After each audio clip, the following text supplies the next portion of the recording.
મિત્રો આપણે છીએ અત્યારે આપણા હળવદ શહેરની સરા ચોકડી ખાતે અને અહીંયા સરા ચોકડી ખાતે આજે હળવદ પોલીસ દ્વારા હળવદ શહેરમાં જુદી જુદી જે સ્કૂલ બસો અહીંયાથી પસાર થાય છે આ સ્કૂલ બસોનું ચેકિંગ કરવામાં આવ્યું હતું. ચેકિંગ એટલા માટે મિત્રો કરવામાં આવ્યું હતું કે હમણાં છેલ્લા થોડા દિવસોમાં જ જુદા જુદા હળવદમાં જ 2 અકસ્માતની ઘટનાઓ છે સ્કૂલ બસ સાથે બની છે.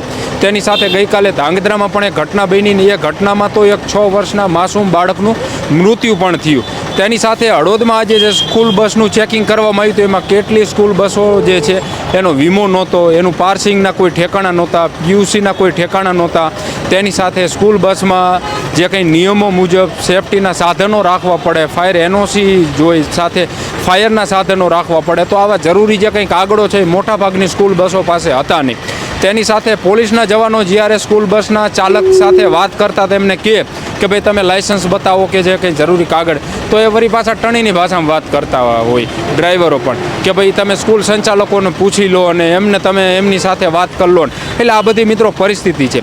એટલે પોલીસ જવાનો જે છે એ આજે ચેકિંગ કર્યું એના કારણે ઘણી બધી સ્કૂલ બસો જે છે એ અધવચ્ચેથી રસ્તામાં વળી ગઈને બીજા આડા રસ્તેથી સ્કૂલે પહોંચી ગઈ, કારણ કે એમની પાસે જરૂરી કાગળો નથી. એટલે ખાસ અમે વાલીઓને પણ અપીલ કરીએ છીએ મિત્રો કે હળવદમાં સ્કૂલ જે છે એ ઘણી બધી આવેલી છે, મતલબ શૈક્ષણિક ક્ષેત્રે હળવદ જે છે એ ઘણું આગળ છે.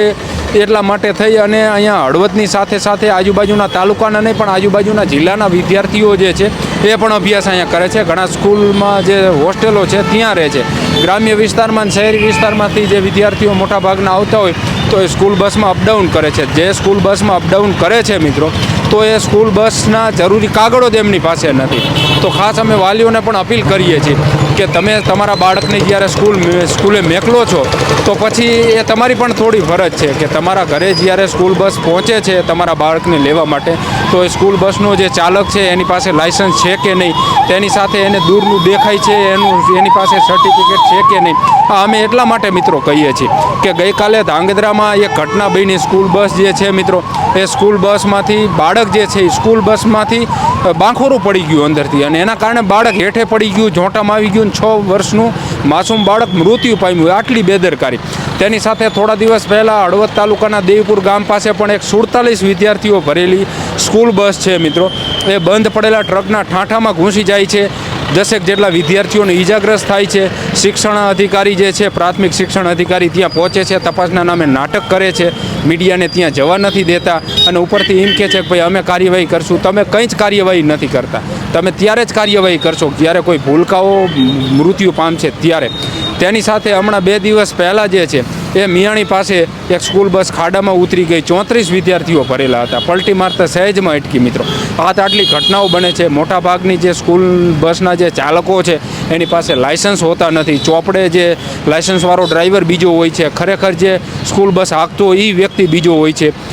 પીયુસી હોતું નથી, તેની સાથે વીમો હોતો નથી, પાર્સિંગના કોઈ ઠેકાણા હોતા નથી, ફાયરના કંઈ સાધનો સ્કૂલ બસમાં હોતા નથી, એની એનઓસી હોતી નથી.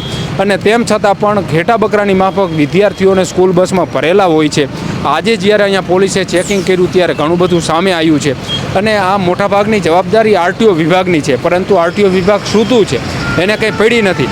સ્કૂલના જે સંચાલકો છે એ મોટાભાગના જે રાજકીય અગ્રણીઓ છે મિત્રો, એટલે એની સ્કૂલે ચેકિંગ કરવાની ત્રેવડ નથી. આ હકીકત વાત છે મિત્રો. એટલે વાલીઓને અમે ખાસ કહીએ છીએ કે આપણું બાળક છે એની સુરક્ષા આપણે જ જોવી પડશે. આ લોકોને તો માત્ર ફી વસૂલવાથી જ કામ છે, એને આપણા બાળકની જિંદગી સાથે કંઈ જ લેવા દેવા નથી. અમે એટલા માટે મિત્રો કહીએ છીએ કારણ કે તમારા ઘરે જે સ્કૂલ બસ આવે છે તો એના પાર્સિંગના ઠેકાણા નથી હોતા, એનો વીમો નથી હોતો, પીયુસી નથી હોતું, ફાયરના સાધનો નથી હોતા, એની એનઓસી નથી હોતા, ડ્રાઈવરનું લાઇસન્સ નથી હોતું. આ બધી પરિસ્થિતિ છે મિત્રો. અને આવા વ્યક્તિઓ જે છે બસો ચલાવે છે, આવી જે સ્કૂલ બસો છે ને એમાં આપણું વાલસોયું બાળક છે એને અભ્યાસ માટે આપણે મોકલી છે. ઘણી વખત તો એવી પણ ફરિયાદો આવતી હોય કે હિન્દી ગીતોને બધા એમાં વાગતા હોય, એવા ગીતો વાગતા હોય તો ભૂલકા ઉપર શું અસર પડવાની છે મિત્રો. એટલે ખાસ અમે વાલીઓને અપીલ કરીએ છીએ કે આપણા બાળકનું ભવિષ્ય આપણા હાથમાં છે, કારણ કે આ લોકોને તો કંઈ પડી નથી અને ખરેખર જો એમને કંઈ પડી હોય તો પછી જે સ્કૂલ બસો છે એ નિયમો મુજબ ચાલવી જોઈએ, પણ એ નિયમો મુજબ ચાલતી નથી. પોલીસે આજથી જે છે એ કડક હાથે કામગીરી કરી છે. એટલે હવે જોવાનું એ છે કે આ સ્કૂલના સંચાલકો જે છે એ સ્કૂલ બસના જે સંચાલકો જે છે સ્કૂલ બસો જે ચલાવે છે એમાં કંઈ સુધારો આવે છે કે નહીં. તેની સાથે આરટીઓ વિભાગે પણ કામગીરી કરવી પડશે મિત્રો. તેની સાથે એક બીજી વાત એ પણ છે મિત્રો કે અત્યારે સ્કૂલોમાં હવે એવું થઈ ગયું છે કે ભાઈ જે ગ્રામ્ય વિસ્તાર હોય તો અહીંયાના કોઈ વ્યક્તિને કહે કે ભાઈ તમારા ગામમાંથી 20 છોકરાઓ અમારી સ્કૂલમાં એડમિશન કરાવી દો, સ્કૂલ બસ અમે તમારી ચલાવીશું. એટલે આવી રીતે પણ સ્કૂલ સંચાલકો જે છે એ હવે કોન્ટ્રાક્ટ દેવા માંડ્યા છે સ્કૂલ બસોનો. માની લીધું ટીકરનો કોઈ વ્યક્તિ છે તેને કોન્ટ્રાક્ટ આપી દીધો કે ભાઈ તારી બસ અમે ચલાવીશું, ટીકરમાંથી 20 છોકરા કરી દે, ઘાંટીલામાંથી કરી દે, માનગઢમાંથી કરી દે, અજીતગઢમાંથી, મિયાણીમાંથી, અમરાપરમાંથી ને ઘનશ્યામગઢમાંથી. એટલે આ બધા ગામડાના છોકરા જે છે એ ઘેટા બકરાની માફક સ્કૂલ બસમાં લેતું આવવાનું, સ્કૂલે ઉતારી દેવાના, વળી પાછા અભ્યાસ પૂરો થાય એટલે લઈ જવાના. પરંતુ આ સ્કૂલ સંચાલકોની જવાબદારી બને છે મિત્રો કે ભાઈ જે સ્કૂલ બસમાં એમના વિદ્યાર્થીઓ આવે છે તે સ્કૂલ બસ જે છે એ બરોબર છે કે નહીં. તેની સાથે ઘણી બધી સ્કૂલોની પણ સ્કૂલ બસો હાલે છે તો એમાં પણ આ રીતના જ ચાલે છે. કારણ કે આ લોકોને કોઈ કહેવાવાળું નથી, એ એમની જાતને મોટા 30 મારખા સમજે છે. એમને મને એવું છે કે જે કંઈ નિયમો છે એ બધા આપણા જ છે, કોઈ જાતની કંઈ ઉપાધિ છે નહીં. એટલે ખાસ અમે ફરીથી વાલીઓને મિત્રો અપીલ કરીએ છીએ કે આપણું બાળક છે એનું ભવિષ્ય આપણે જ જોવાનું છે. આ લોકોને આપણા બાળકના ભવિષ્ય સાથે કંઈ જ લેવા દેવા નથી. અમે એટલા માટે કહીએ છીએ કે એમને ખાલી ફીથી મતલબ છે, કારણ કે આપણું બાળક જે વાહનમાં જાય છે એ વાહનના કોઈ ઠેકાણા હોતા નથી. ડ્રાઈવર જે છે તો એનું આંખનું પણ સર્ટિફિકેટ હોવું જોઈએ, કારણ કે એ 47 બાળકો હોય, 50 બાળકો હોય, 30 બાળકોને લઈને હાઈવે ઉપરથી કે રસ્તા ઉપરથી પસાર થાય છે તો એને દૂરનું દેખાય છે કે નજીકનું દેખાય છે કે નહીં એના પણ સર્ટિફિકેટો, આ બધા ઘણા બધા નિયમો છે મિત્રો. એટલે વાલીઓએ પણ જોવું પડશે. તેની સાથે અંતમાં એક અમે દરેક વાલીઓને પણ અપીલ કરીએ છીએ કે તમે કોઈ તમારા બાળકને મફત નથી ભણાવતા, તમે કોઈ તમારા બાળકને મફતમાં સ્કૂલ બસમાં નથી મેકલતા.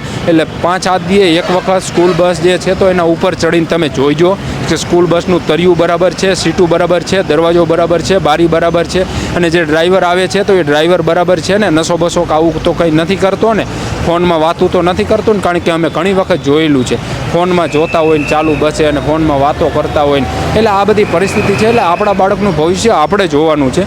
પોલીસ ચેકિંગ કરશે, આરટીઓ ચેકિંગ કરશે, બીજા જે કંઈ વિભાગો ચેકિંગ કરશે તો આ કોઈ દરરોજ તો ચેકિંગ કરવાના નથી. એટલે ખાસ તકેદારી જે છે એ આપણે રાખવાની છે અને સ્કૂલના સંચાલકોને કહેવું પડશે. એમનાથી દરે કંઈ મેળ આવવાનો નથી, કારણ કે એ આપણા કોઈ હગા નથી થતા ને હગા થતા હોય તો એ ફી માફ નથી કરતા. એટલે ખાસ જે છે એ વાલીઓને પણ અમે અપીલ કરીએ છીએ કે આવા જે સ્કૂલ સંચાલકો છે, આવા જે બસના ચાલકો છે એની સામે તમે બોલો, એને થોડુંક મોઢે મોઢ કહો અને એની પાસે જરૂરી જે કંઈ આધાર પુરાવા છે એ પણ માંગો ને ત્યાર પછી તમારા વાલસો આ બાળકને સ્કૂલ બસમાં ચડાવો. આભાર મિત્રો.